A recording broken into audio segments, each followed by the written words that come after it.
Multi-million-dollar deals have been done. Tens of thousands of spectators have been wowed by amazing aerial performances at this year's Max Air Show. Told us about 70,000 strong crowd there today. Let's catch up with Katerina Azarova. She's there. It's been there all morning. It's a bit of a quiet start, wasn't it, because of the fog. It spoiled things rather. But nevertheless, Katerina, last hour we saw the Italians in the air. That was a good show, wasn't it? What's in the sky now? It's that rather clever helicopter. I'm not very good with helicopters. It's the Ka-52 Alligator. Wouldn't want to be on the wrong side of that, would you?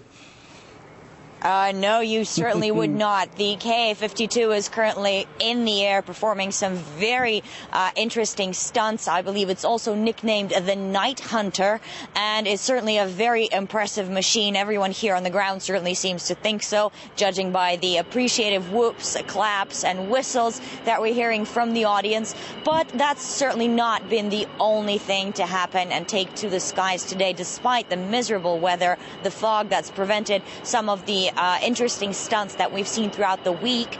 Despite all that, certainly some aerobatics displays have taken place today. The crowds have certainly appreciated them, but there's also been some entertainment on the ground. There are lots of aircraft here for the people to look at, to climb into, to take photos in, so people have been doing that all day. There's also a very interesting open-air museum which hosts Soviet and Russian aircraft. Amongst them is a very famous Soviet helicopter, the Mi-28. It was originally introduced to the public in the middle of the 20th century, and since then hasn't stopped wowing the crowds and is in fact now one of Russia's top-selling helicopters. My colleague Ekaterina Gracheva took a closer look at this money-making phenomenon.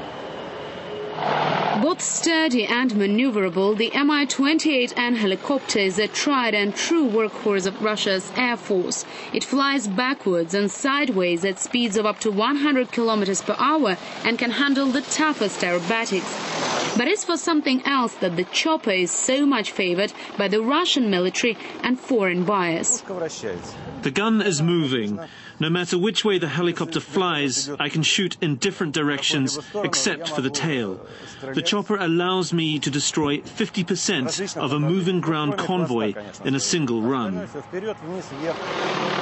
Different versions of the Mi machines are used by armies in over 100 countries. The latest in the series can operate in all weathers and at any time. This helicopter is like an owl. It hunts at night, and that's why it's been called a Night Hunter. And its advanced gun packs the most powerful punch of any attack helicopter in the world. Weapons on the Mi-28 are up to 3 times more powerful than those on NATO combat choppers. It was done especially for military operations, and we put into this design all kind of our experience in Afghanistan. But the transformation into a combat machine started long before the Afghanistan campaign. In 1951, Soviet leader Stalin ordered the construction of a helicopter robust enough to carry troops and weaponry. Mikhail Mil was the only constructor who took up the task.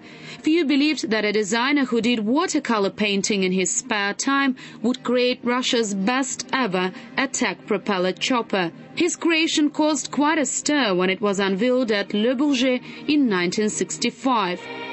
Later, the Mi machines were the first on the scene at Chernobyl after the nuclear disaster and were used to help seal up the scene. I would eagerly make helicopters for civil use only. Now I'm putting my heart and soul into contributing to the new Mi-38 model. It will be more peaceful. It will help prevent emergencies and save people. By 2015, Russia's Air Force will be completely rearmed with Mi-28s. Contracts with 3 countries are due to be signed at this year's Max Air Show, and at a price tag of $30 million each, the choppers will net a lot of cash. Ekaterina Gracheva, RT, Moscow region. So obviously a lot of excitement on the ground, but certainly some displays in the air as well. Currently taking to the skies, we have 2 Russian Su fighter jets, 2 Russian MiG fighter jets, and a passenger Sukhoi Superjet 100. They're taking to the skies for a flyby, a 1-minute flyby, and then the group is breaking apart with 1 Su and 1 MiG remaining to show some tactical fighting strategies up in the air that certainly seems to be a very promising display. But perhaps the most highlighting feature of today's display was the Frecce Tricolore, the Italian Air Force team, which is unique because it is the only aerobatics team in the world to fly such a large number of planes, 9 planes in a group plus 1 solo. They put on an absolutely fascinating show. Unfortunately, they were a bit hampered by the weather today, but still that did not prevent them from showing off some of their most famous tricks to the crowds down here below, who certainly appreciated what they saw.